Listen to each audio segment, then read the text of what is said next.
What's up, guys? It's Tyler with REVurban. It's a chilly Sunday here in New Jersey, but I've got some suburban updates for you.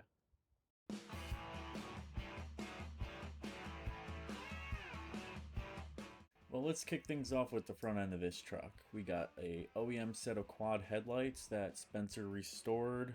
The running lights and corner lights are actually eBay units, and they didn't fit too bad, but a little bit of clearancing, we got them fit pretty good.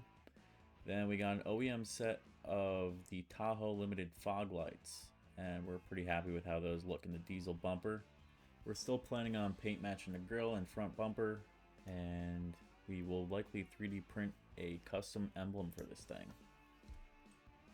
Up next, the front suspension. We did get the spindles all figured out, as well as the front wheels. We wound up sizing up to the same exact set of method wheels we had, just to a 20. So right now they're with Jay at Custom Finishes powder coating, getting that shaded silver again, just so they look like the 18s we had before. The wheel and control arm fitment issue figured out. We're pretty much all wrapped up with the front end. It may go down a little bit lower, but the bigger issue is the rear end. So that's obviously way too tall. We've still got a lowering shackle in it at the moment, but we do have a C-notch kit that we're waiting to get put in there. We also have the trailer hitch off it, which is getting powder coated, and the front tow hooks. Since we deleted the roof rack, we needed a little solution to fill those holes. With a little 3D scanning and printing, we were able to knock that out. I'm sure you guys noticed the body work. It's really not that big of a problem though.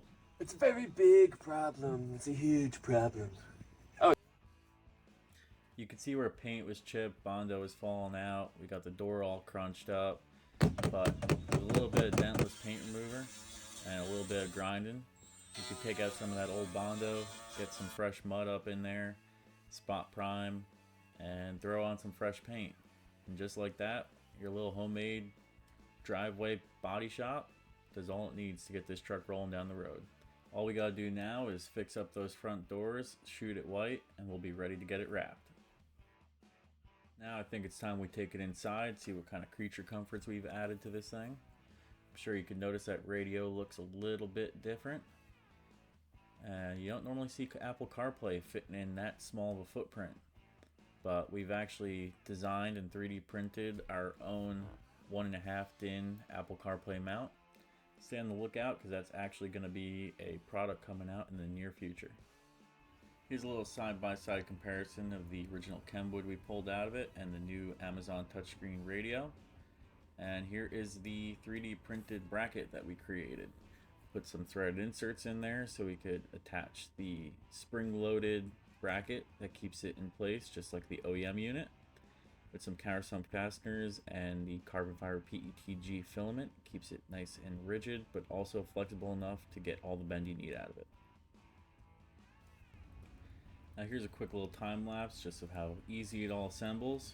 You just have these little bend tabs that a lot of the aftermarket radios come with. So you just bend those up so the radio stays rigid and isn't moving around in there. And once that's done, it's ready to throw in your car.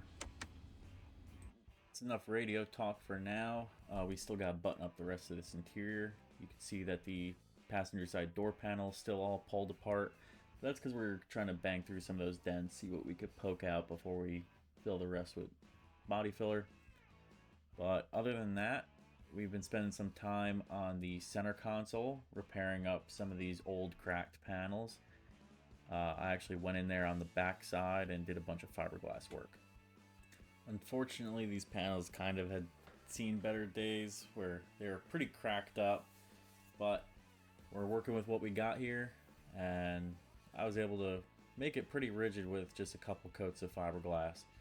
So it's not the prettiest work in the world, but definitely got the job done. And the last step here was the dress-up panel for the TV.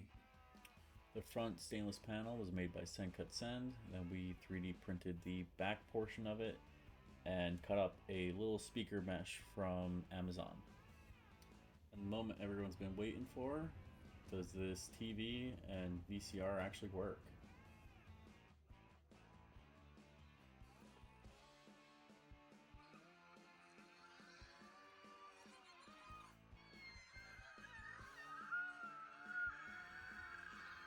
It actually wound up being pretty easy to get this thing going. Just needed power and ground, re-ran, and it fired right up. And now we've got our first VHS tape for our collection for road trips. Well, I'd say that about wraps up this update. We're hoping to wrap this truck up in the near future. Stay tuned for more updates coming.